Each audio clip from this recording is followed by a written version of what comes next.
यहाँ से स्टार्ट करेंगे। यूपी पीसीएस का टेस्ट सीरीज है, ठीक है। ये जीएस वर्ल्ड का है, अभी तक जो मैं करा चुका हूँ उसका दृष्टि का मैंने कुछ टेस्ट कराए, ठीक है। फिर से दृष्टि के जो और नए टेस्ट आएंगे वो भी उठा रहा हूँ, ठीक है।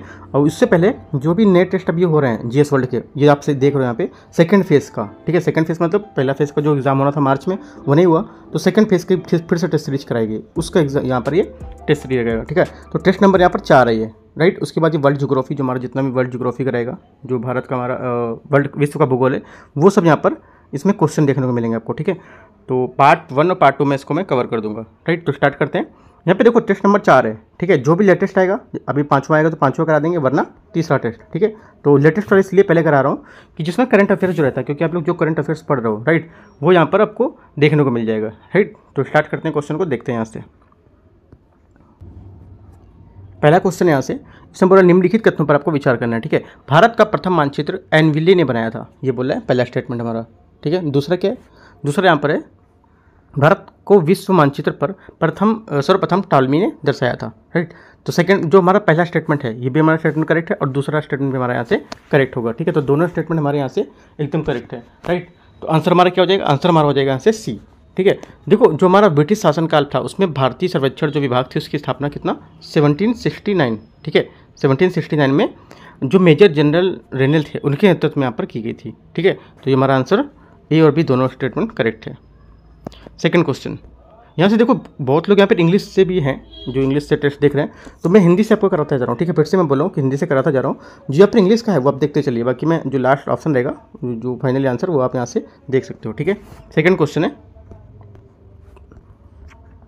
निम्नलिखित में से कौन सा युग्म सही सुमेलित नहीं है, ठीक है। अंतर्राष्ट्रीय सीमा रेखा और यहाँ पर देश दिए हुए हैं, तो कौन से एक सही सुमेलित नहीं होगा वो आपको बताना है, राइट। तो सेकंड में हमारा यहाँ से जो आंसर हो जाएगा यहाँ से इसका ये हो जाएगा 17 समांतर रेखा थी उत्तर कोरिया और दक्षिण कोरिया, इसको दर्शाती है, राइट। बल्कि गलत है, ये दर्शाती है उत्तरी और दक्षिणी जो वियतनाम है उसको दर्शाती है, ना कि उत्तरी और दक्षिणी कोरिया को। तो ये गलत हो गया हमारा, बाकी सब आपका यहाँ पर करेक्ट है।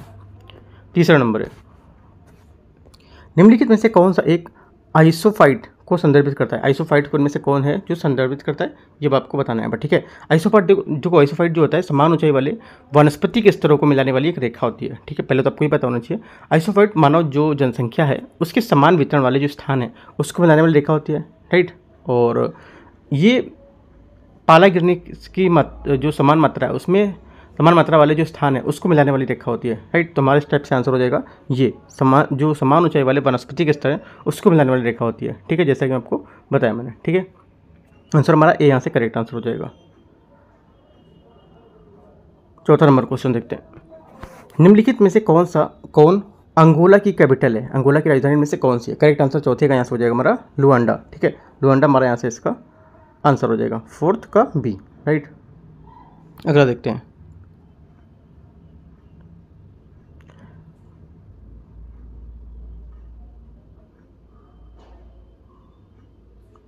जुकर द्वीप निम्नलिखित में से किन दो देशों के मध्य विवादित क्षेत्र है। जो जुकर द्वीप है निम्नलिखित में से किन दो देशों के बीच मध्य विवादित क्षेत्र है। तो करेक्ट आंसर हमारा 5वां हो जाएगा, ये यमन और इरिट्रिया के बीच विवादित है, ठीक है। तो हमारा आंसर क्या हो जाएगा यहाँ से ए, यहाँ से इसका करेक्ट आंसर हो जाएगा, राइट। देखो भारत चीन के बीच कौन सा है, भारत चीन के बीच हमारा एक्साई चीन है, ठीक है। और चुमार है वो भी आप यहाँ से देख सकते हो, भारत चीन के बीच वो विवादित है, ठीक है। तो आंसर हमारा ए होगा यहाँ से। छठा नंबर है, निम्नलिखित देशों पर विचार करना है, बेलारूस, एस्टोनिया, हंगरी, चेक रिपब्लिक, पोलैंड, इनमें से किसकी सीमा यूक्रेन के साथ लगती है। यूक्रेन के साथ इनमें से किसकी सीमा लगती है। करेक्ट आंसर हमारे यहाँ से हो जाएगा 6 का। एक तो देखो पहला, ठीक है, उसके बाद हमारे यहाँ से रहेगा हंगरी, राइट। उसके बाद क्या होगा, उसके बाद यहाँ से आपका रहेगा पोलैंड, ठीक है। तो हमारे इस टाइप से 3 यहाँ से आंसर होंगे, बेलारूस, हंगरी और पोलैंड, जो यहाँ पर यूक्रेन की सीमा साझा करते हैं, ठीक है। तो करेक्ट आंसर हमारा आंसर हो जाएगा 6 का सी, ठीक है। दक्षिण में काला सागर और जो अजोब सागर है ये लगता है सीमा इसका, ठीक है, यूक्रेन सीमा लगता है। और पूर्व में उत्तर में रूस से लगता है, राइट। उत्तर में क्या है बेलारूस से लगेगा, ठीक है। और पश्चिम में पोलैंड से और स्लोवाकिया है और हंगरी उससे यहाँ पर लगेगा, ठीक है। तो तीनों यहाँ पे आंसर हो जाएंगे हमारे 1, 3, 5। 7वां नंबर, अफ्रीका एवं यूरेशियाई मरुस्थलीय पेटी के निर्माण का मुख्य कारण क्या हो सकता है, ठीक है। पहला, ये उपोष्णकटिबंधीय उच्च दाब कोशिकाओं में स्थित होता है। पहला तो स्टेटमेंट हमारा ये है, राइट। पहला स्टेटमेंट हमारा करेक्ट होगा, ठीक है। दूसरा, ये गर्म समुद्री धाराओं से के प्रभाव में है, ठीक है, ये स्टेटमेंट गलत है क्योंकि ठंडी महासागरीय धाराएं उष्णकटिबंधीय और उपोष्णकटिबंधीय महाद्वीपों के तट पर रेगिस्तान के निर्माण पर सीधा प्रभाव डालती हैं। ठीक है, गर्म नहीं होंगे, ठंडी हवाएं होती हैं, तो ओनली वन करेक्ट है यहाँ से। 8वां नंबर, स्टेपी जलवायु क्षेत्र के संबंध में निम्नलिखित कथनों पर आपको विचार करना है। ये भूमध्य रेखा और उष्णकटिबंधीय क्षेत्र के बीच स्थित एक सूखा घास का मैदान है। ठीक है, तो हमारा यहाँ से पहला स्टेटमेंट क्या होगा? पहला स्टेटमेंट आपका गलत होगा। क्यों गलत है? क्योंकि ये स्टेपी एक सूखा घास वाला मैदान है। ये स्टेपी समशीतोष्ण जलवायु में पाया जाता है। ठीक है, न कि उष्णकटिबंधीय क्षेत्र में। चिनूक एक गर्म स्थानीय हवा इस क्षेत्र से होकर क्या है? गुजरती है। राइट, तो ये हमारा स्टेटमेंट करेक्ट है। तीसरा, ये व्यापक यंत्रीकृत गेहूं की खेती के लिए आदर्श है। ये भी स्टेटमेंट हमारा करेक्ट है। दोनों स्टेटमेंट करेक्ट है, तो आंसर हमारा हो जाएगा एक को छोड़कर 2 और 3 बी। 9वां number question, big bang theory का संबंध किससे है? बिग बैंग थ्योरी का जो संबंध है ये किससे होगा? तो करेक्ट आंसर हमारा हो जाएगा 9वें का, ये ब्रह्मांड की जो उत्पत्ति है उससे संबंधित है। ठीक है, बिग बैंग थ्योरी जो ब्रह्मांड का आकाशगंगा है और सौर मंडल की जो उत्पत्ति है उससे संबंधित है। इस सिद्धांत का प्रतिपादन जो जॉर्ज लेमेत्रे, ठीक है, जॉर्ज लेमेत्रे थे, उन्होंने 1894 से 1966 जो उनका टाइम पीरियड था, उस टाइम पे क्या किया था उन्होंने? इसको प्रतिपादन किया था, है ना। उसके बाद में 1967 के बाद रॉबर्ट वैगनर ने इस सिद्धांत की व्याख्या भी की थी। ठीक है, तो आंसर हमारा यहाँ से 9th का हो जाएगा बी।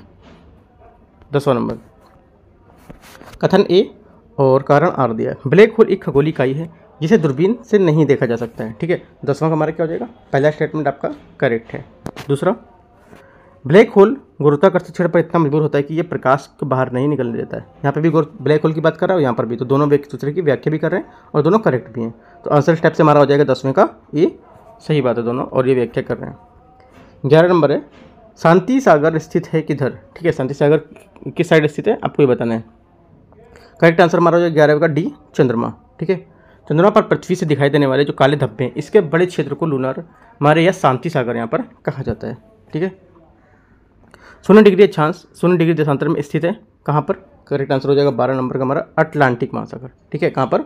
अटलांटिक महासागर वह बिंदु है जो भूमध्य रेखा पर 0 डिग्री अक्षांश पर जो मध्य रेखा देशांतर होती है उसको प्रतिच्छेद करते हैं, मिलाते हैं। ठीक है, उसका कोई वास्तविक महत्व यहाँ पर नहीं है, लेकिन ये अटलांटिक महासागर में गिनी की खाड़ी से है। ठीक है, तो ए हमारे यहाँ से करेक्ट आंसर हो जाएगा, 0 डिग्री अक्षांश और 0 डिग्री देशांतर में स्थित। काहिरा का समय ग्रीनविच से 2 घंटे आगे है, ये स्थित है कहाँ पर? ठीक है, देखो काहिरा कहाँ पर स्थित है? मिस्र में स्थित है। ठीक है, 30 डिग्री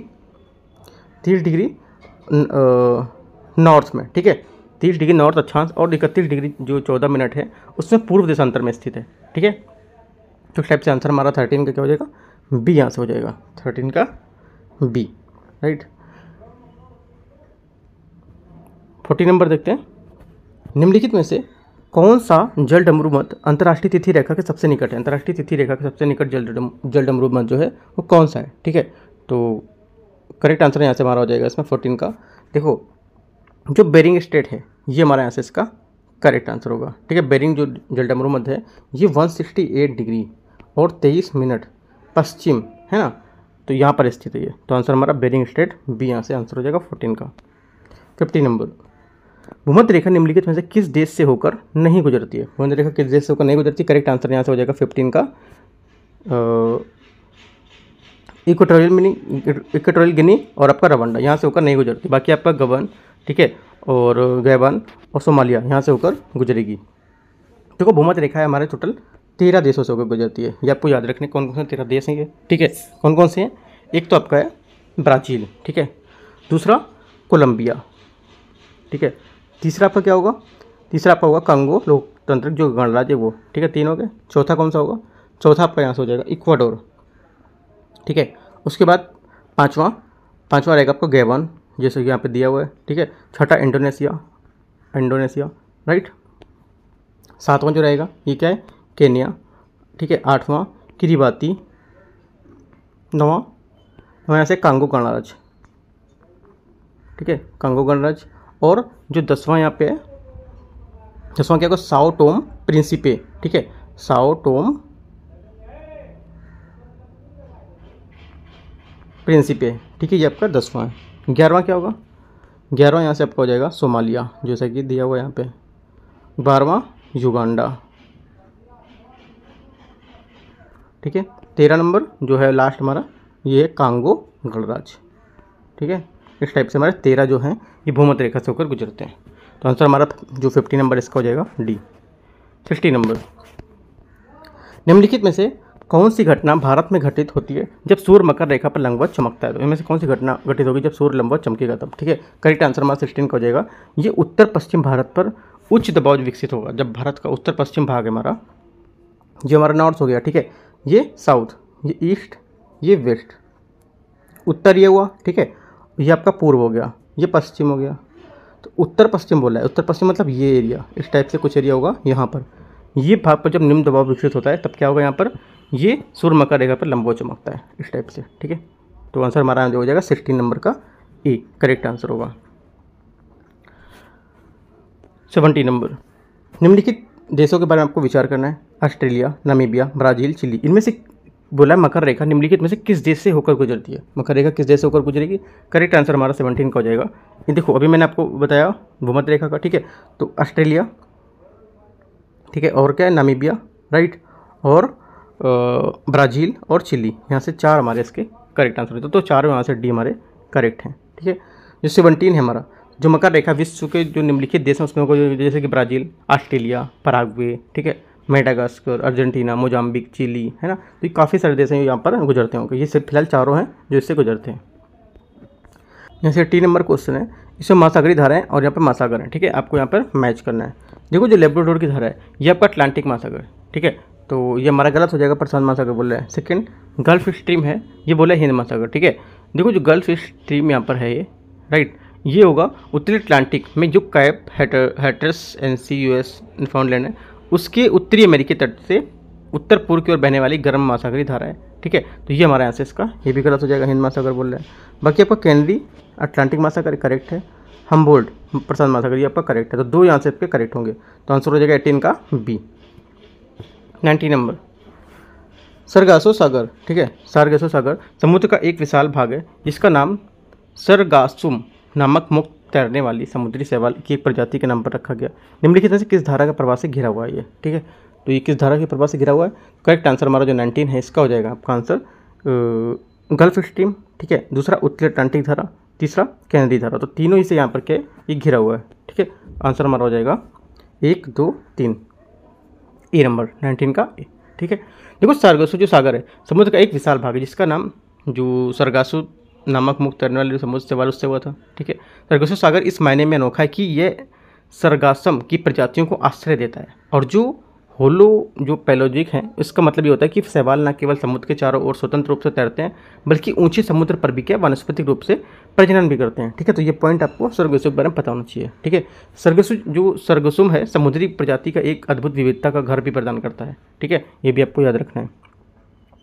सरगासो सागर उत्तरी अटलांटिक महासागर के मध्य का एक एरिया होता है, राइट। समुद्री धाराओं को यह प्रणाली उत्तरी अटलांटिक जो होता है उससे गैर का निर्माण करते हैं। ठीक है, देखो जो बेंगुला धारा है व्यापक रूप से उत्तर की ओर बहने वाली समुद्री धारा है, राइट। ये सब जो 4-5 बातें बताएं आपको याद रखना है। 20 नंबर क्वेश्चन है, निम्नलिखित कितने पर सही सम्मिलित युग्म बताना है कि कौन सा सही सम्मिलित युग्म नहीं है, राइट। घास के मैदान और क्षेत्र। देखते हैं 20 नंबर क्वेश्चन को। पहला यहाँ से स्टेटमेंट बोला है, पहला यहाँ से कैंटरबरी, ठीक है, कैंटरबरी, तो पहला यहाँ से हो जाएगा कैंटरबरी न्यूजीलैंड, राइट। तो ये गलत हो जाएगा हमारा, हंगरी बोल रहा है। डाउन्स कहाँ होगा? डाउन्स आपका ऑस्ट्रेलिया, करेक्ट है। ठीक है, और वेल्ड दक्षिण अफ्रीका, कंपास अर्जेंटीना, कौन सा गलत था? तो पहला आंसर हमारा ये गलत था, ए नंबर। 21 निम्नलिखित कथनों पर आपको विचार करना है। महाद्वीपीय उत्थान महाद्वीप का तट रेखा से महाद्वीपीय किनारे तक समुद्री विस्तार, पहला स्टेटमेंट ये है। और दूसरा महाद्वीपीय ढलान महाद्वीपीय शेल्फ के बाहरी किनारे पर गहरे समुद्र के बीच की ढलान होती है। इनमें से कौन सा स्टेटमेंट करेक्ट है? ठीक है, देखो जो पहला स्टेटमेंट है ये गलत होगा क्योंकि महाद्वीपीय शेल्फ तट रेखा से महाद्वीपीय किनारे तक जो होती है महाद्वीपीय जो उसका समुद्री विस्तार है जो लगभग 100 जो था है या 600 फीट है उसके समुद्र तल से नीचे की गहराई को चिन्हित करने वाली आकृतियाँ होती हैं। ठीक है, तो ये हमारा गलत हो जाएगा। ठीक है, सेकंड महाद्वीपीय जो सेल्फ है ये बाहरी किनारे के समुद्र तल के बीच की ढलान होती है, ये स्टेटमेंट हमारा करेक्ट होता है। ठीक है, क्योंकि ये महाद्वीपीय ढलान कई स्थानों पर जो पनडुब्बी होती है घाटी उसके द्वारा काटा जाता है और महाद्वीपीय ढलान जो सेल्फ होते हैं उसके किनारे पर ये चिन्हित कर देता है। तो ओनली 2 यहाँ से करेक्ट होगा। 22 नंबर क्वेश्चन है, निम्नलिखित प्रकार के ज्वालामुखी और उनसे जुड़ी विशेषताओं पर विचार करना है। ठीक है, सील्ड ज्वालामुखी ठंडे होते हैं। ठीक है, क्या है, सील्ड ज्वालामुखी ठंडे होते हैं। तो पहला यहाँ से स्टेटमेंट हमारा क्या होगा, गलत होगा, क्योंकि ढाल वाले जो ज्वालामुखी हैं उसमें बहुत अधिक क्या है, तरल बेसाल्ट लावा होता है और ठंडा होने से पहले लावा अपनी पतली परत में फैलता है और ये विश्व के सभी ज्वालामुखी में सबसे बड़े हैं। तो पहला हमारा यहाँ से गलत होगा। दूसरा, सिलेंडर ज्वालामुखी में तीव्र ढलान होती है, लेकिन ये अन्य ज्वालामुखी की तुलना में छोटे होते हैं। ठीक है, सेकंड क्या होगा, सेकंड स्टेटमेंट हमारा करेक्ट है, क्योंकि सिलेंडर ज्वालामुखी थोड़ा लावा होता है, क्योंकि इसमें विस्फोट के दौरान मैग्मा कठोर हो जाता है और टुकड़ों टुकड़ों में टूट जाता है। तो सेकंड हमारा करेक्ट है। तीसरा, मिश्रित ज्वालामुखी की विशेषता कम विस्फोटकता होती है ना, जो मिश्रित ज्वालामुखी उसमें कम विस्फोटकता होती है। तो तीसरा स्टेटमेंट गलत है, क्योंकि मिश्रित ज्वालामुखी विशेषता बेसाल्ट की तुलना में अधिक ठंडे और चिपचिपे और लावा का विस्फोट अधिक होता है। ठीक है, तो अक्सर विस्फोट होता रहता है, तो हमारा ये गलत होगा, बोला कम विस्फोट होता तो गलत है। तो ओनली 2 करेक्ट है यहाँ से। 22 का आंसर हो जाएगा बी। 23 नंबर, पृथ्वी के दबाव में भिन्नता के संबंध में निम्नलिखित तथ्यों पर आपको विचार करना है। निचले वायुमंडल में ऊंचाई के साथ साथ ऊर्ध्वाधर दबाव तेजी से बढ़ता है। ठीक है, ऊर्ध्वाधर दबाव क्या होगा, तेजी से बढ़ेगा। तो पहला स्टेटमेंट हमारा जो 23 है इसका यहाँ से गलत हो जाएगा, क्योंकि निचले वायुमंडल में ऊंचाई के साथ साथ दबाव तेजी से घटता है। दबाव की क्षैतिज भिन्नता पृथ्वी की सतह के गैर समान तापमान के कारण होती है। ये स्टेटमेंट हमारा करेक्ट है। ठीक है, तीसरा, दबाव के क्षैतिज वितरण का अध्ययन समताप रेखा खींचकर यहाँ पर किया जा सकता है। ये भी स्टेटमेंट करेक्ट है। ठीक है, जो वायुमंडलीय दबाव है हर जगह एक समान नहीं होता है। ठीक है, पृथ्वी की सतह के असमान तापमान के कारण जो पृथ्वी की सतह है उस पर हवा में विभिन्न प्रकार के जो दबाव होते हैं उससे परिवर्तन होते रहते हैं। ठीक है, तो हमारे 2 और 3 यहाँ से करेक्ट होंगे, डी। 24, पवन ऊर्जा के संबंध में निम्नलिखित कथनों पर आपको विचार करना है। चीन के बाद भारत पवन ऊर्जा का दूसरा सबसे बड़ा उत्पादक है। ठीक है, तो 24 का क्या होगा, पहला यहाँ से स्टेटमेंट गलत है, क्योंकि जो गीगावाट की कुल स्थापित क्षमता के साथ भारत दुनिया में चौथी सबसे बड़ी पवन ऊर्जा स्थापित वाला देश है। गलत हो गया। भारत में पवन ऊर्जा की स्थापित क्षमता तमिलनाडु में सबसे अधिक है। ठीक है, सेकंड स्टेटमेंट क्या होगा, सेकंड स्टेटमेंट हमारा एकदम करेक्ट है। ठीक है, क्योंकि सेकंड में हमारा जो है 9.9 गीगावाट है जो हमारा यहाँ तमिलनाडु में उस साइड में। तमिलनाडु में जून से अक्टूबर और गुजरात में अगस्त से सितंबर तक पवन ऊर्जा उत्पादन अधिक होता है। ठीक है, तीसरा भी हमारा करेक्ट है।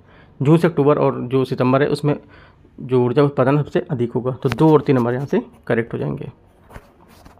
25, महासागरों में ऊर्ध्वाधर तापमान वितरण के संबंध में निम्नलिखित कथनों पर विचार करना है। गहराई के साथ साथ तापमान में कमी की दर में ध्रुवों की तुलना में भूमध्य रेखा अधिक होती है। क्या होती है, भूमध्य रेखा यहाँ पर अधिक होगी। पहला यहाँ पर एकदम करेक्ट है, क्योंकि गहराई के साथ साथ तापमान में कमी होगी और ध्रुवों की दर की तुलना भूमध्य रेखा से अधिक हो जाएगी। ठीक है, समुद्र का पानी के अधिकतम तापमान सतह पर होता है। ठीक है, सेकंड भी हमारा यहाँ से करेक्ट है, क्योंकि समुद्र का पानी अधिकतम सतह पर होता है, क्योंकि वे सीधे सूर्य से गर्मी प्राप्त करते हैं और गर्मी संवहन करके प्रक्रिया के माध्यम से वे निचले हिस्से में संचालित होते हैं।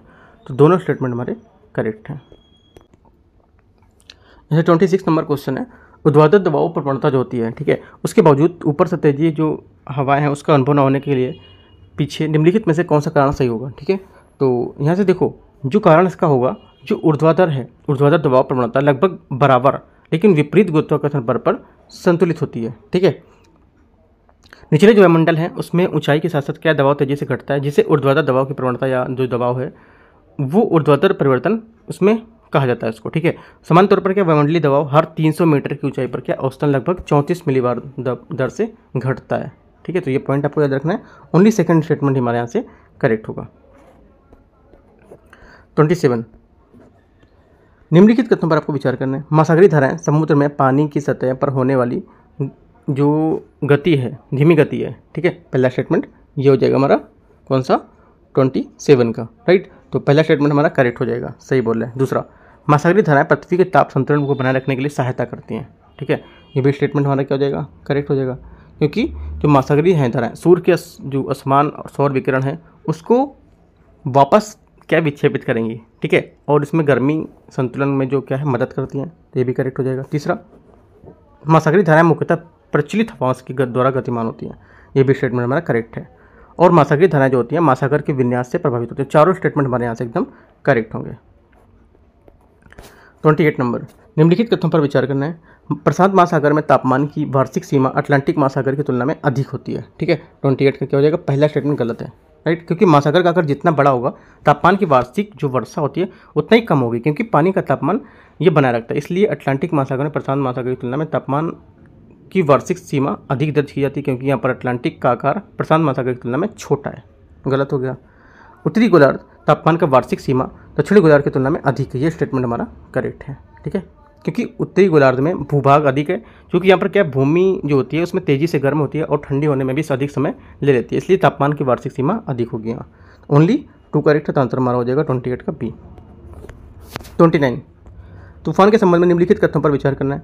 गरज के साथ ऊपरी हवा में क्यूम्यूलोनिम्स बादल को टकराने से बिजली क्या है पैदा होती है। ठीक है, पहला स्टेटमेंट यहाँ से हमारा करेक्ट हो जाएगा। दूसरा है तूफान के दौरान कार के अंदर बैठने की तुलना में पेड़ के नीचे खड़ा होना ज़्यादा सुरक्षित होता है। राइट, सेकंड स्टेटमेंट भी हमारा यहाँ से करेक्ट होगा। राइट, सेकंड भी करेक्ट है। अगला देखते हैं तीसरा स्टेटमेंट। तीसरा बोला है तूफान की दूरी की गणना बिजली और गड़गड़ाहट के बीच में समय का अंतर दिखाया जा सकता है। ठीक है, तो ये भी स्टेटमेंट हमारा करेक्ट है, क्योंकि देखो जो बादल हैं, ठीक है, ये ज़मीन पर बिजली की निवहन से उत्पन्न होती है, तो कार में सुरक्षित रहना अच्छा होता है, क्योंकि कार फैराडे के जो पिंजरे के रूप में काम कर रहा है। फैराडे का जो नियम था उसके हिसाब से जो आपको तूफान से उत्पन्न विद्युत क्षेत्र से बचाएगी। तो दोनों स्टेटमेंट यहाँ से हमारे करेक्ट हैं, दूसरा और तीसरे के। पहला गलत होगा, यहाँ से हमारा आंसर हो जाएगा सी 29 का।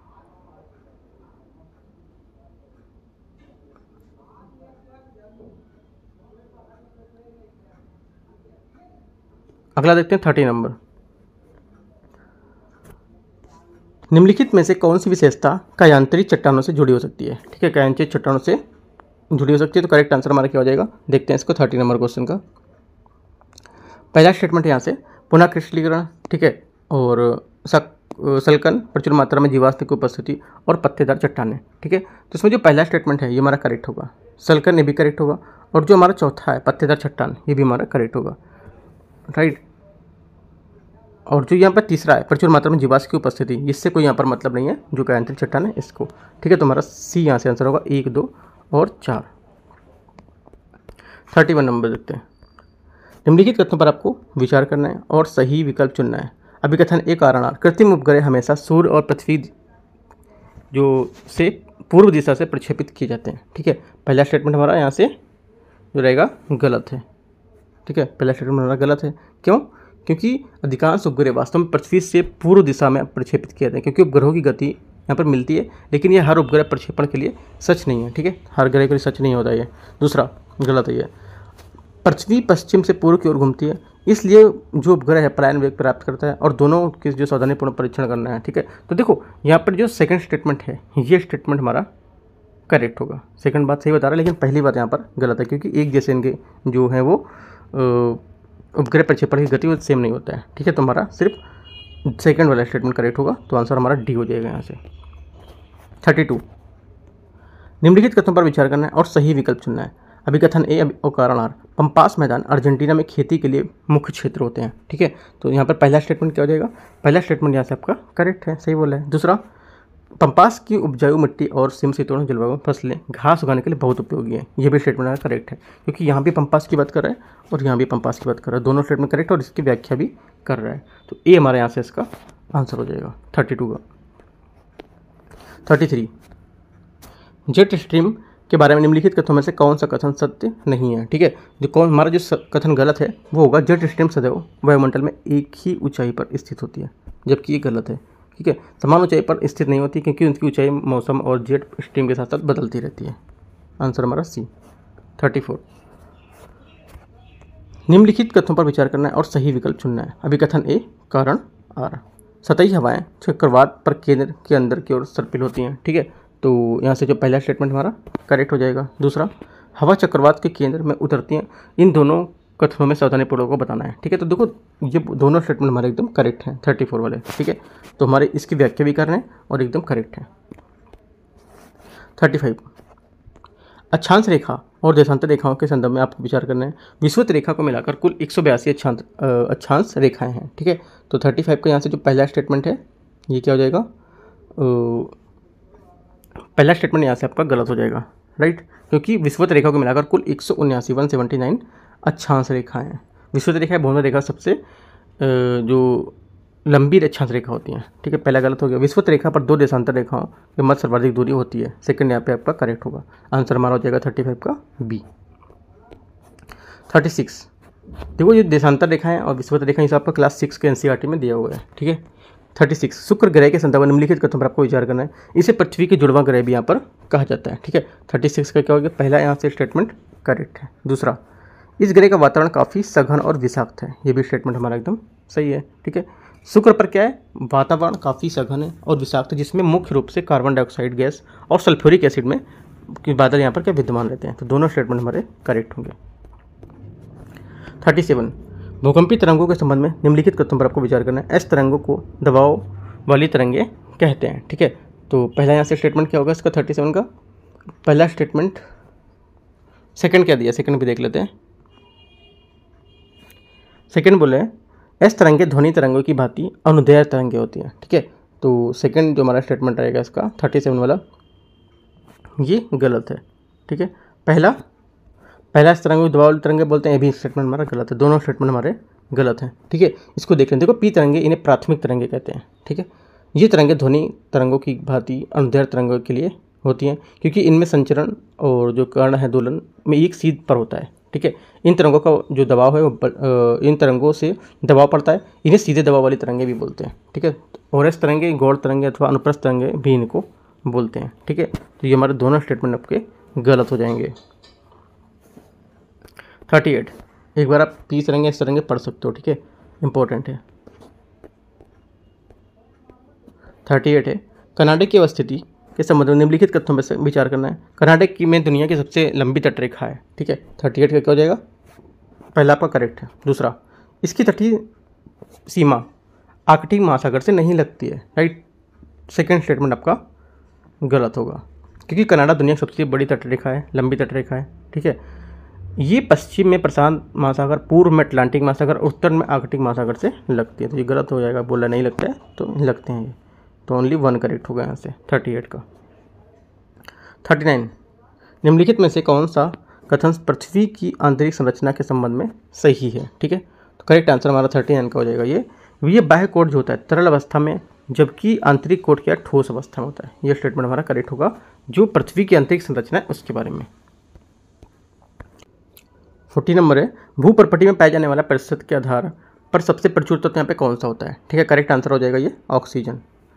महाद्वीपीय विस्थापन सिद्धांत जो अल्फ्रेड वेगनर द्वारा प्रस्तावित किया गया था किस बल पर निर्भर करता है। करेक्ट आंसर यहाँ से हमारा जो 41 है इसका हो जाएगा आपका चंद्रमा का ज्वारीय बल, ध्रुवीय फिलिंग बल और सूर्य का ज्वारीय बल, इस पर। तो बी यहाँ से आंसर हो जाएगा 41 का। 42 नंबर निम्नलिखित कथनों पर आपको विचार करना है। समताप मंडल में वायु की गति क्षैतिज होती है, ठीक है। क्या होती है इसकी गति, क्षैतिज होगी। तो यहाँ से जो पहला स्टेटमेंट है ये हमारा करेक्ट हो जाएगा। दूसरा, पृथ्वी से प्रेषित रेडियो तरंग मध्य मंडल से परिवर्तित होकर पुनः पृथ्वी पर लौट आती हैं, ठीक है। सेकंड स्टेटमेंट हमारा गलत हो गया था, क्योंकि जो पृथ्वी से प्रेषित जो तरंगे हैं ये परावर्तित होकर पुनः पृथ्वी पर लौटती नहीं है, ठीक है। तो हमारा सेकंड गलत होगा।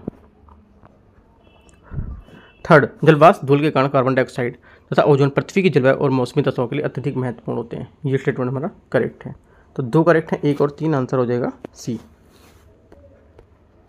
43 निम्नलिखित कथनों पर आपको विचार करना है। सौर विकिरण दीर्घ तरंगों के रूप में पृथ्वी पर पहुंचती हैं, ठीक है। पहला स्टेटमेंट यहाँ से हमारा गलत होगा। क्यों, क्योंकि सौर विकिरण लघु तरंगों के रूप में, ना कि दीर्घ। सूर्य की किरणें वायुमंडल में जितनी अधिक दूरी तय करेंगे उनका बिखराव, परावर्तन और शोषण उतना ही अधिक होगा, ये स्टेटमेंट करेक्ट है। आंसर हमारा बी हो जाएगा।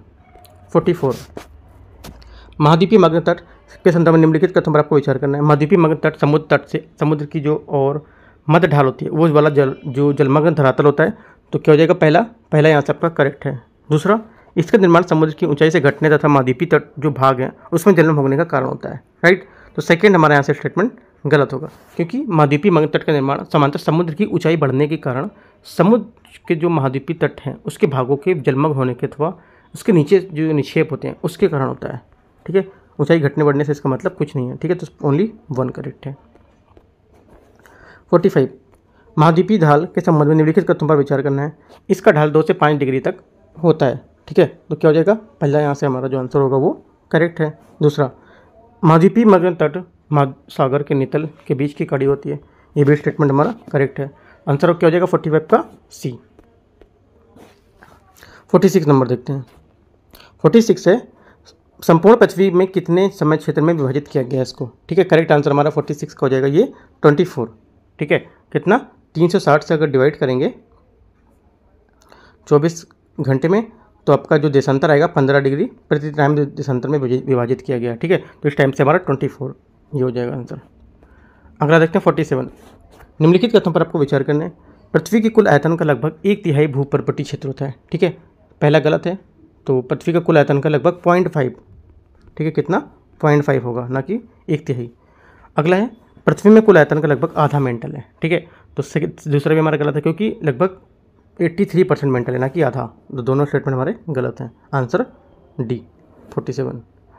48 पृथ्वी पर पाई जाने वाली चट्टानों के संबंध में निम्नलिखित कथनों पर विचार करना है। आग्नेय चट्टानों में उपस्थिति सिलिका इनकी अम्लता और क्षारीयता निर्धारित करता है। ठीक है, पहला यहाँ से क्या हो जाएगा, पहला करेक्ट हो जाएगा। दूसरा, अवसादित चट्टानें पृथ्वी के कुल आयतन का लगभग 3/4 बनाती हैं। कितना बनाती हैं, 3/4। ठीक है, तो सेकंड हमारा गलत है, राइट, क्योंकि आग्नेय चट्टानें जो सिलिका की मात्रा क्या अधिक होती है। ठीक है, जिससे अम्लीय कम होने के कारण क्षारीय होती हैं। अवसादित चट्टानें जो होती है पृथ्वी के कुल आयतन का केवल 5% है, ना कि 3/4। गलत हो गया। आंसर हमारा क्या होगा 48 का ओनली 1 ए। 49 क्षुद्र ग्रह किनकी कक्षाओं के बीच पाए जाते हैं। ठीक है, 49 करेक्ट आंसर 49 का डी हो जाएगा। मंगल ग्रह और बृहस्पति ग्रह, राइट। तारों ग्रहों के जो उपग्रह हैं उसके अलावा कई छोटे छोटे पिंड होते हैं जो सूर्य के चारों ओर घूमते रहते हैं। निम्नलिखित में से किस ग्रह के पास सबसे अधिक संख्या में उपग्रह होते हैं। ठीक है, करेक्ट आंसर हो जाएगा 50 का जो ए हो जाएगा आंसर शनि ग्रह। नासा के अनुसार 8 जून 2023 तक शनि के उपग्रहों की संख्या थी सबसे अधिक 146 थी। याद रखना इंपॉर्टेंट है, करंट में था ये। शनि सौरमंडल का दूसरा सबसे बड़ा ग्रह भी है। ठीक है, 51 निम्नलिखित में से कौन सी बड़ी अंतर्वेदीय आग्नेय चट्टान होती है। ठीक है, करेक्ट आंसर हो जाएगा बैथोलिथ। बैथोलिथ जो होती है हमारा ये जब मैग्मा पिघलता है तो पृथ्वी की सतह बिना पहुँचे इसकी पृथ्वी की गहराई तक ठंडा हो जाता है और इससे इस प्रकार की चट्टान को अंतर्वेदी चट्टान या आग्नेय चट्टान के रूप में जानते हैं। ठीक है, 52 बेरिंग सागर अवस्थित है कहाँ पर। ठीक है, बेरिंग सागर स्थित है ये हमारा अलास्का के पश्चिम में। ठीक है, बेरिंग सागर जो है प्रशांत महासागर का एक सागर है। ये एशिया के पूर्वोत्तरी क्षेत्र और उत्तर अमेरिका के पश्चिम अलास्का क्षेत्र में स्थित है। निम्नलिखित पर आपको विचार करना है। यूराल पर्वत, यूराल नदी, काकेशस पर्वत। ठीक है, इन्हें बोला एशिया और यूरोप को अलग करने वाली संरचना में शामिल है। कौन कौन से इसमें से देखो कौन कौन शामिल है, देखते हैं। एशिया प्लस यूरोप, देखो आपका पहला हो जाएगा यूराल पर्वत, दूसरा यूराल नदी और काकेशस। ये सभी तीनों जो है एशिया और यूरोप को अलग करने वाली संरचना में शामिल है। तो डी हमारे यहाँ से आंसर हो जाएगा। 54 निम्नलिखित में से कौन सा ब्लॉक पर्वत का उदाहरण है। ब्लॉक पर्वत के उदाहरण में से कौन सा, करेक्ट आंसर हमारा 54 का हो जाएगा ब्लैक फॉरेस्ट। ब्लैक फॉरेस्ट जो हमारा ब्लॉक पर्वत का एग्जाम्पल होगा। ठीक है, ब्लैक फॉरेस्ट हमारा कहाँ पर, जर्मनी, सॉल्ट रेंज पाकिस्तान और विंध्य सतपुड़ा भारत में। ठीक है, ब्लॉक पर्वत के उदाहरण है ये, राइट, याद रखना है आपको। 55 नंबर क्वेश्चन। निम्नलिखित कथनों पर विचार करना है। महासागरों में धरातली जल का तापमान सभी जगह एक समान रहता है, राइट। पहला गलत हो गया, एक समान नहीं होगा। सबसे अधिक तापमान घिरे हुए उष्णकटिबंधीय सागरों में होता है। ठीक है, सेकंड क्या होगा, सेकंड आपका करेक्ट होता है। तीसरा, सूर्य के आभासी वार्षिक संचरण के कारण महासागरों में धरातली तापमान मौसमी परिवर्तन में होता रहता है। ठीक है, तीसरा स्टेटमेंट हमारा करेक्ट है। तो दो स्टेटमेंट यहाँ से हमारे करेक्ट हैं, 2 और 3। 56 हाल ही में खबरों में रहा नेट्रॉल झील किन दो देशों के बीच सीमा अवस्थित है। जो नेट्रॉल झील है किन देशों की सीमा अवस्थित है यहाँ पर, करेक्ट आंसर हो जाएगा 56 का यहाँ से तंजानिया और केन्या। ठीक है, ये यहाँ से इसका करेक्ट आंसर हो जाएगा। इनकी सीमा पर अवस्थित नेट्रॉल झील है। इसमें फ्लेमिंगो पक्षियों की आबादी लगातार घट रही है, इस वजह से क्या न्यूज़ में था ये। ठीक है, याद रखना है। 56 57 निम्नलिखित में से कौन सा एक सही है। ठीक है, कौन सा एक स्टेटमेंट सही है यहाँ पर ये बताना है 57 में। ठीक है, तो देखो जो हमारा सही स्टेटमेंट है उसकी बात कर लेते हैं। ये आंतरिक ग्रह चट्टानों के बने होते हैं। ठीक है, जबकि बाह्य ग्रह जो गैस हैं, बाह्य ग्रह गैस और तरल पदार्थों से बने होते हैं। पहला स्टेटमेंट तुम्हारा करेक्ट है। ठीक है, दूसरा यहाँ से गलत है, बाकी सब आपके यहाँ से गलत है तीनों स्टेटमेंट। ठीक है, पहला ही स्टेटमेंट यहाँ पे आपका सिर्फ करेक्ट होगा। पूछे करेक्ट कौन सा है। ठीक है, 58 नीचे दिए गए कथन पर आपको विचार करना है। तिरान जलडमरूबंद सिनाई और अरब प्रायद्वीपों के बीच संकीर्ण समुद्री मार्ग है जो अकावा की खाड़ी और लाल सागर को जोड़ता है। ठीक है, तो क्या हो जाएगा 58 का यहाँ से पहला जो हमारा स्टेटमेंट है ये करेक्ट होगा। दूसरा, हॉर्मुज जलमग्न ओमान और ईरान के बीच स्थित है, भूमध्य रेखा अरब सागर के बीच से आगे से जोड़ता है। ठीक है, तो 58 का जो सेकंड स्टेटमेंट है ये हमारा गलत है, क्योंकि जो हॉर्मुज जलमग्न है ओमान और ईरान के बीच स्थित जो खाड़ी के देशों हैं उसके समुद्री मार्ग में यहाँ पर अरब सागर और उससे आगे तक को उसको जोड़ता है। ठीक है, तो ये गलत हो जाएगा भूमध्य सागर का। ठीक है, ओनली वन करेक्ट है, तो आंसर हमारा हो जाएगा ए 58 का। 59, तापमान समानता ध्रुवों की ओर कम होता है। देखो तापमान जो होता है समानता ध्रुवों की ओर कम होता है, क्यों? क्योंकि ऑप्शन बताना है, क्योंकि ये ध्रुवीय प्रदेश की ओर बढ़ने पर पृथ्वी के जो पृष्ठ होते हैं उस पर प्रति इकाई क्षेत्र और सौर ऊर्जा यहाँ पर क्या है उत्तरोत्तर कम होती जाती है। ठीक है, तो हमारा आंसर डी आंसर करेक्ट हो जाएगा। 60 नंबर, यूरोप निम्नलिखित में से कौन सा देश स्थल रुद्र है? यूरोप का कौन सा देश स्थल रुद्र है? करेक्ट आंसर यहाँ से 60 का हो जाएगा आपका, केवल एक है, सर्बिया। ठीक है, यूरोप में 17 स्थलबद्ध देश हैं, जिसमें से Andorra, Armenia, Austria, Belarus, Kosovo, चेक गणराज्य, है ना, हंगरी। राइट, देखो आपको 17 ये तो पता है कि 17 चलो देश हैं। अगर आप 3 देश दिया तो आप समझोगे चलो 1-2 तो यहाँ से होगा ही क्वेश्चन, है ना, 1-2 तो होगा ही स्टेटमेंट में, लेकिन गलत है, ओनली सिर्फ सर्बिया यहाँ पर ये होगा। राइट, तो आंसर हमारा क्या हो जाएगा? सर्बिया, ओनली वन यहाँ से इसका आंसर हो जाएगा। 61 देखते हैं, विभिन्न प्रकार की चट्टानों के संबंध में निम्नलिखित कथन पर आपको विचार करना है। तलछटी चट्टानों की मुख्य विशेषता इसकी पत्तेदार संरचना होती है। ठीक है, तो पहला स्टेटमेंट हमारा गलत है, क्योंकि कैंतरी चट्टान जो होती हैं, है ना, कैंतरी जो चट्टानें होती हैं इसमें खनिज की व्यवस्था को पत्तेदार व्यवस्था इनको कहा जाता है। राइट, तलछटी चट्टानों को नहीं। तलछटी चट्टानें पृथ्वी की सतह को आकार देने वाली घटनाओं को प्रक्रियाओं के रिकॉर्ड के रूप में काम करती हैं। सेकंड सही है, क्योंकि ये तलछटी चट्टानें अस्थायी ढांचा प्रदान करती हैं जो पृथ्वी के भीतर की जो प्रक्रिया हैं उसकी सतह के मौजूद जो प्रक्रिया रहेंगी उसको जोड़ती हैं। राइट, तीसरा, बहिर्मुखी आग्नेय चट्टानों की विशेषता उनके बड़े खनिजों से बनावट होती है। राइट, ये स्टेटमेंट जो तीसरा नंबर स्टेटमेंट है, तीसरा यहाँ पे स्टेटमेंट आपका पूछे कौन सा गलत है। ठीक है, तो तीसरा भी गलत होगा, क्योंकि बहिर्मुखी चट्टानें विशेषता उनके बड़े खनिजों से बनावट से होती है, ये गलत होगा यहाँ से। क्यों? क्योंकि ये बहिर्मुखी आग्नेय चट्टानें ये महीन दाने वाली जो चट्टान होती है उसकी बनावट की विशेषता होती है, ना कि वो बड़े खनिज वाले से, तो ये गलत होगा। तो 2 गलत है हमारे। पूछा गलत कौन सा है, तो 1 और 3 बी आंसर सी आंसर हो जाएगा। गलत कौन सा? सी। सही पूछता तो आंसर हमारा हो जाता केवल 2। ठीक है, 62, निम्नलिखित पर आपको विचार करना है। मूल चट्टान की खनिज संरचना, लगने वाले दाब की मात्रा, पानी की उपस्थिति और तापमान तनाव। ठीक है, इनमें से कितने जिम्मेदार कारक हो सकते हैं जो कैंतरण प्रक्रियाओं को नियंत्रित करते हैं? जो प्रक्रिया उसको नियंत्रित करने वाले कौन कौन से कारक हो सकते हैं, ऐसे भी आप बोल सकते हो इसको। ठीक है, पहला हमारा सही है, मूल चट्टान की खनिज संरचना। दूसरा, लगने वाले दाब की जो मात्रा है, ठीक है, ये भी हमारा क्या है, करेक्ट हो जाएगा। पानी की उपस्थिति है, ये भी करेक्ट है, और तापमान तनाव, ये भी हमारे सब करेक्ट, चारों स्टेटमेंट करेक्ट हैं जो कैंतरण प्रक्रिया को नियंत्रित करते हैं। 63, खनिज और चट्टानों के संबंध में निम्नलिखित कथन पर विचार करना है। बेसाल्ट चट्टानें मध्य महासागरीय कटक पर निर्मित होती हैं। ठीक है, तो 63 का क्या होगा? पहला स्टेटमेंट आपका करेक्ट है। ठीक है, दूसरा, रूपांतरण खनिज संरचना और चट्टान की बनावट को बदल सकता है ये। ठीक है, सेकंड भी हमारे यहाँ पर सही है, क्योंकि कैंतरण जो की प्रक्रिया दौरान मूल चट्टान खनिज सामग्री और बनावट की होता है उसमें परिवर्तन कर सकते हैं इसको। तीसरा, पृथ्वी की सतह पर पाई जाने वाली सबसे आम आग्नेय चट्टान संगमरमर होती है। ठीक है, तीसरा क्या होगा? तीसरा स्टेटमेंट गलत है, क्योंकि पृथ्वी पर सतह पर पाई जाने वाली सबसे आम चट्टान आग्नेय चट्टान होती है। ठीक है, ये ग्रेनाइट है, कि हल्के रंग का मोटे का दाने वाली चट्टान होती है, तो हमारा ये गलत हो जाएगा। ओनली 2 करेक्ट है। ठीक है, तो आंसर हमारा 1 और 2, तीसरा गलत हो जाएगा। 64, निम्नलिखित पर आपको विचार करना है। सिद्धांत या नियम वैज्ञानिक कौन कौन से? ठीक है, देखते हैं इसको।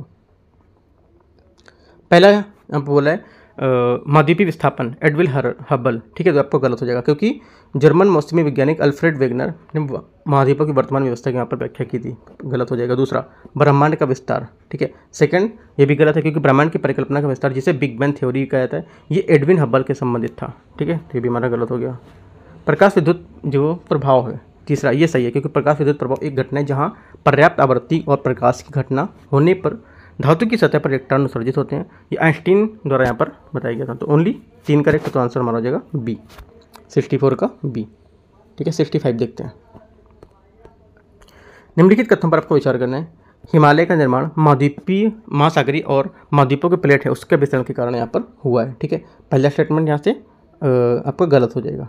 ठीक है, पहले यहाँ से गलत हो क्योंकि ये टेक्टोनिक प्लेट होती है।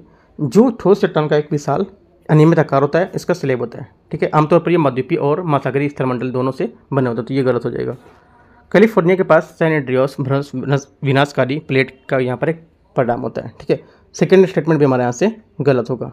ठीक है, क्योंकि सेकेंड जो कंजर्वेटिव प्लेट मार्जिन है उसमें दो परस्पर क्रिया करने वाली जो प्लेट हैं उसमें एक दूसरे से गुजरती हैं या स्लाइड करती हैं। ठीक है, इन प्लेट मार्जिन को सीयर प्लेट या मार्जिन प्लेट भी कहा जाता है। यहाँ ना तो क्रस्ट है और ना पूर्व है यहाँ पर। ठीक है, तो हमारा ये भी गलत हो जाएगा, दोनों गलत है, तो आंसर हमारा डी, कोई सही नहीं है। 66 योकोहामा और कोबे जहाज का निर्माण उद्योग मुख्य रूप से उद्योग के मुख्य केंद्र निम्नलिखित में से कहाँ है? योकोहामा और कोबे जो जहाज का निर्माण कहाँ पर है? तो करेक्ट आंसर 66 यहाँ से हो जाएगा इसका, ये जापान। ठीक है, जापान का प्रसिद्ध जहाज निर्माण उद्योग काबे और योकोहामा में स्थित है, जो सोजो और कावासाकी ने 1878 में यहाँ पर स्थापित किया था। ठीक है, निम्नलिखित युग्मों में से एक बेमेल है, मतलब कौन सा मेल नहीं कर रहा है ये बताना है 67 में। ठीक है, तो देखो मैच नहीं कर रहा सकाई मलेशिया। ठीक है, सकाई मलेशिया, तो ये गलत हो जाएगा। राइट, ये आपका हो जाएगा यहाँ से सकाई इंडोनेशिया होगा। ठीक है, मलेशिया यहाँ पर नहीं होगा। 68 निम्नलिखित में से कौन सा जल डमरू मध्य अंतर्राष्ट्रीय तिथि रेखा सबसे निकट है इसकी? ठीक है, करेक्ट आंसर हो जाएगा 68 का बी, इसकी बेरिंग स्ट्रेट की। 69 0 डिग्री अक्षांश और 0 डिग्री देशांतर में स्थित होता है क्या? करेक्ट आंसर यहाँ से 69 हो जाएगा, इसका हो जाएगा आंसर अटलांटिक महासागर। ठीक है, जिसे 0 डिग्री अक्षांश या भूमध्य रेखा के रूप में जाना जाता है और 0 डिग्री देशांतर जिसे प्रधान जो मध्य रेखा के रूप में भी जानते हैं इसको। ठीक है, 70 नंबर कांगो बेसिन के संबंध में आपको यहाँ पर विचार करना है। कांगो बेसिन दक्षिण अमेरिका के अमेजन वर्षावन के बाद दुनिया का सबसे बड़ा पर वर्षावन होता है। ठीक है, तो क्या हो जाएगा? पहला यहाँ से जो स्टेटमेंट है ये गलत, पहला स्टेटमेंट आपका करेक्ट होगा। ठीक है, पहला स्टेटमेंट यहाँ से करेक्ट होगा। दूसरा देखते हैं, कांगो बेसिन पीटलैंड दुनिया के सबसे बड़े उष्णकटिबंधीय पीटलैंड में से एक होता है। ठीक है, सेकंड क्या होगा? सेकंड भी स्टेटमेंट हमारा करेक्ट है, जिसे भी बात सही है और पहले भी करेक्ट था। तीसरा, कांगो बेसिन स्थित तंगानिका झील दुनिया की सबसे गहरी झील है। ठीक है, तीसरा स्टेटमेंट हमारा यहाँ से क्या हो जाएगा? तीसरा स्टेटमेंट गलत होगा, क्योंकि कांगो बेसिन कई झीलें शामिल हैं, जिसमें तंगानिका झील दुनिया की दूसरी सबसे गहरी झील है और अफ्रीका में महान झीलों में से एक है। ठीक है, तो हमारा ये दूसरा जो तीसरा ही गलत हो जाएगा, ये दूसरी सबसे गहरी होगी ना कि पहली। तो दो हमारे स्टेटमेंट करेक्ट हैं और तीसरा गलत है। मतलब पूछे कौन सा गलत है, यहाँ पर देखो पूछे कौन सा गलत है, ये ध्यान देना कि पूछता क्या है क्वेश्चन। ठीक है, आपने सही किया नहीं कि सही देखा हो तो सही लगा दिया आपने 1-2। पूछे कौन सा गलत है तो आंसर हमारा हो जाएगा तीसरा, केवल 3 बी। 71 उष्णांक वह तापमान है जिस पर क्या होता है? ठीक है, उष्णांक वह तापमान है जिस पर संघनन क्या है? शुरू होता है। ठीक है, देखो उष्णांक वह तापमान होता है जिस पर जल वाष्प संतप्त होकर हो जाता है और पानी की बूंदों में संघनित होने लगता है। उस बिंदु एक ऐसी घटना है जिस पर कुछ हाइग्रोमीटर, हवा में नमी नापने का जो उपकरण होता है उस पर आधारित होता है। ठीक है, हाइग्रोमीटर पर। अगला देखते हैं, निम्नलिखित कथनों पर विचार करना है। पोलर वर्टेक्स और समतापमंडलीय ध्रुवीय मेघ ओजोन क्षरण के लिए सीधे तौर पर जिम्मेदार होते हैं। ठीक है, तो क्या हो जाएगा? 72 का यहाँ से हमारा जो पहला स्टेटमेंट है ये करेक्ट हो जाएगा। दूसरा, मॉन्ट्रियल प्रोटोकॉल में किगाली संशोधन कानून के रूप से बाध्यकारी प्रकृति का रूप होता है। ठीक है, सेकंड क्या होगा? सेकंड भी स्टेटमेंट हमारा करेक्ट है, दोनों स्टेटमेंट यहाँ से हमारे करेक्ट हैं। 73 पर्वतीय वर्षा के बारे में निम्नलिखित कथनों पर आपको विचार करना है। पर्वतीय ढलानों के गर्म होने के कारण वायु ऊपर उठती है, जिसके कारण क्या पर्वतीय वर्षा होती है। ठीक है, 73 का यहाँ से पहला गलत हो जाएगा, क्योंकि जब संतप्त वायु किसी पर्वत से होकर गुजरता है तो गर्म होकर ऊपर उठता है। ऊपर उठने के साथ साथ इसका क्या तापमान गिरता है और नमी संग्रहित होकर वर्षा के रूप में यहाँ पर पृथ्वी पर गिरती है। ठीक है, तो ये गलत हुआ हमारा सेकेंड स्टेटमेंट। भारत में होने वाली वर्षा अधिकांशतः पर्वतीय वर्षा से होती है, प्रकृति से होती है। ठीक है, तो क्या सेकंड क्या होगा? सेकंड हमारे यहाँ से करेक्ट है, क्योंकि भारत में ज़्यादातर जो वर्षा है पर्वतीय प्रकृति की ही होती है। इंपॉर्टेंट है और करेक्ट स्टेटमेंट है। ठीक है, इस प्रकार की वर्षा में वृष्टि छाया प्रदेश बनते हैं। ठीक है, तीसरा भी सही है। ठीक है, देखो जो दो स्टेटमेंट ये हैं काफ़ी इंपॉर्टेंट है स्टेटमेंट दोनों, कई बार इसी स्टेटमेंट बेस पे सीधा क्वेश्चन बना दिया है। ठीक है, तो हमारा आंसर क्या हो जाएगा? आंसर हमारा 73 का हो जाएगा बी। ठीक है, बी हो जाएगा 2-3, पहला गलत था। 74 महासागरीय निक्षेप के संदर्भ में आपको विचार करना है।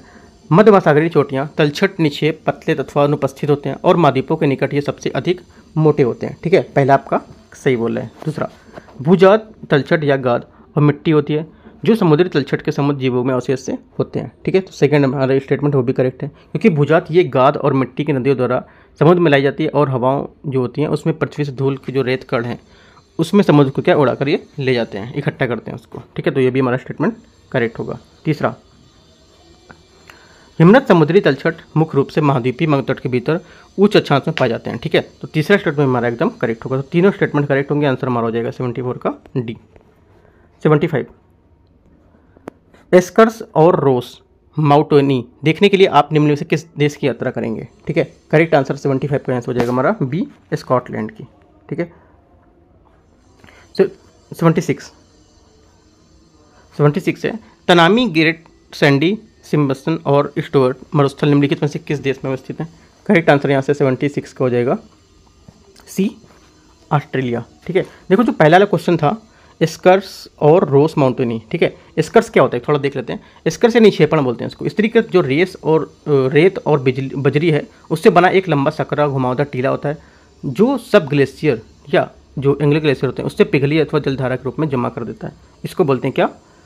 स्कर्स या निक्षेपण। ठीक है, ये पहला 75 वाले क्वेश्चन को बता रहा हूँ मैं। रोस और माउंटेनीज क्या होते हैं इसको भी देख लेते हैं। ठीक है, रोस और माउंटेनीज को देख लेते हैं क्या होता है। ये होता है आमतौर पर गोल गांठ के रूप में एक हिमाच्छादित आधारभूत सतह होती है। ठीक है, दोनों बातें आपको बता दी मैंने। और 76 भी क्वेश्चन डिस्कस कर दिया, इसका आंसर क्या था? सी, ऑस्ट्रेलिया। ठीक है, तनामी रेगिस्तान उत्तरी ऑस्ट्रेलिया के एक रेगिस्तान क्षेत्र जो उत्तरी क्षेत्र में स्थित पश्चिम ऑस्ट्रेलिया के भाग में अवस्थित है। 77 देखते हैं, निम्नलिखित में से किन दो देशों के बीच अंतर्राष्ट्रीय सीमा सबसे छोटी है? ठीक है, करेक्ट आंसर 77 का हो जाएगा यहाँ से आपका भारत और चीन।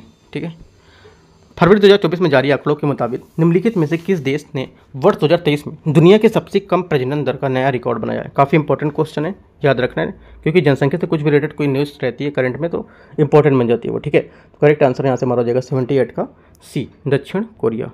ठीक है, ये आंसर हो जाएगा दक्षिण कोरिया। दक्षिण कोरिया के राष्ट्रीय सांख्यिकी कार्यालय द्वारा 28 फरवरी 2024 को रिपोर्ट क्या है जारी की गई थी आंकड़े। ठीक है, उसमें दुनिया की जो सबसे कम है ना, जो दक्षिण कोरिया ने जो सबसे कम प्रजनन दर यहाँ पर क्या नया रिकॉर्ड इसमें बनाया है। इसके मुताबिक जीवन भर की जो प्रति महिला है अपेक्षित शिशुओं की संख्या में सिर्फ 0.7% ही रह गई है। ठीक है, जो 2022 में 0.78% थी, मतलब वहाँ पे ज़्यादा थी, अभी कुछ कम हुई है। ठीक है, जन्मों की संख्या जो जन्म हो रहा है वहाँ पे भी घटकर कितना हुआ है? कमी आई है, 7.7% की कमी हुई है वहाँ पर, ये भी आपको याद रखना है। आंसर हमारा क्या हो जाएगा? 78 का सी। ठीक है, देखो इस टाइप से जो टेस्ट नंबर हमारा 4 था ये GS वर्ल्ड का काफ़ी अच्छा क्वेश्चन है। इसमें ज्योग्राफी का करेंगे तो मुझे नहीं लगता है कि आप इसको सॉल्व करेंगे इस वाले पेपर को तो आपके कुछ क्वेश्चन ज्योग्राफी के रह जाएंगे, है ना। तो काफ़ी अच्छे इंपॉर्टेंट क्वेश्चन है यहाँ से। ठीक है, तो इसको सॉल्व कर सकते हैं। तो 78 क्वेश्चन तो मैंने करा दिया, बाकी जो 79 रहेंगे वो मैं आपको करा दूंगा सेकंड पार्ट में। ठीक है, तो वहाँ सेकंड पार्ट में आपको कल अपलोड कर दूंगा, बाकी और भी मैं कर रहा हूँ तो वो भी देखते रहेंगे। और जो दृष्टि का भी फेस 3 है वो भी टेस्ट स्टार्ट हो गया, तो भी मैं आपको यहाँ पर लेके आऊँगा। ठीक है, तो कोई डाउट रहता है नीचे कमेंट में, टेलीग्राम चैनल पर भी आप जुड़ सकते हो, वहाँ पर भी मैं डिस्कस कर देता हूँ या बता देता हूँ कि कब से कौन सा टेस्ट अपलोड होगा। ठीक है, तो all the best, thank you.